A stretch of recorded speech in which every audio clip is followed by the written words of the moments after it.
भूत की कहानी। मध्य प्रदेश के एक पीरगढ़ गांव में नरेश व उसके कुछ दोस्त रहते थे। एक दिन ऐसे ही उन सभी के बीच भूत की बात छिड़ गई। इसी दौरान नरेश ने बिना डरे कह दिया कि भूत जैसा कुछ नहीं होता। तभी सभी दोस्तों ने उससे कहा कि ऐसा है तो क्या तुम इस बात को साबित कर सकते हो कि तुम्हें भूत से डर नहीं लगता। उसने कह दिया हाँ। गांव में इस दौरान ऐसी बातें चल रही थी कि पास के ही शमशान घाट में लोगों को भूत नजर आता है। तभी एक दोस्त ने कहा कि ठीक है तो तुम रात को शमशान घाट जाओ और वहां जाकर कील गाड़ कर आना, फिर सुबह सब मिलकर उस कील को देख कर आएंगे। इतना तय होने के बाद नरेश शमशान घाट के लिए निकल गया। रात काफी काली थी क्योंकि वो दिन अमावस्या का था। रास्ते में चलते हुए नरेश के दिमाग में भूत की बातें घूम रही।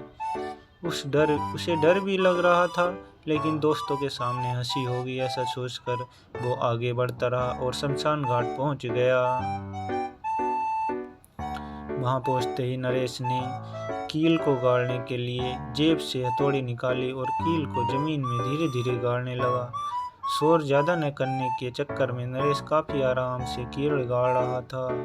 कुछ देर बाद उसे लगा कि कोई कुर्ता खींच रहा है। उसका पूरा शरीर ठंडा पड़ गया और वो बेहोश होकर वहीं गिर गया।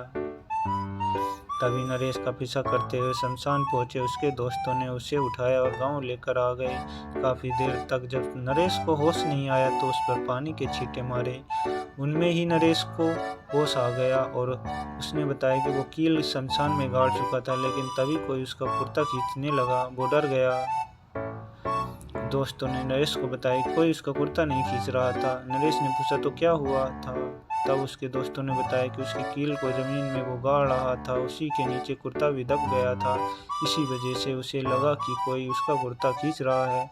अपने डर की वजह से शर्मिंदा होते हुए नरेश ने अपने दोस्तों से माफी मांगी, लेकिन उसके सारे दोस्तों ने मिलकर उसकी हिम्मत की खूब तारीफ की। इस कहानी से यह सीख मिलती है कि आप जितने डरेंगे आपको डर उतना डराएगा।